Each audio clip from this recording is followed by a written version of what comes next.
বিড়াল বাবু, খোলা চিঠি দিলাম তোমার কাছে। তোমার ছানা পোনা এখন কোথায় কেমন আছে তুমি জানো না। রাত্রে আমি খেতে এসে কিছুই পেলাম না।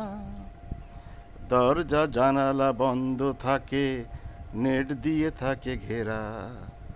তার ভিতর কেমন করে তুমি ঢুকলা। ঢুকে তুমি সব মাছ খেয়ে চলে গেলে।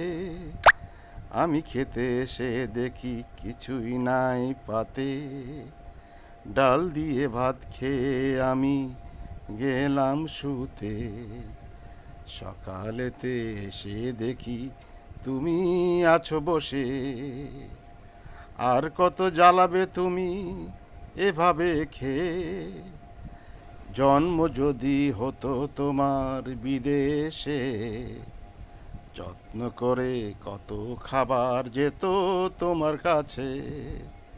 পালাতে হতো না তোমায় আমাকে দেখে। পেতে তুমি অনেক খাবার আপনা আপনিতে।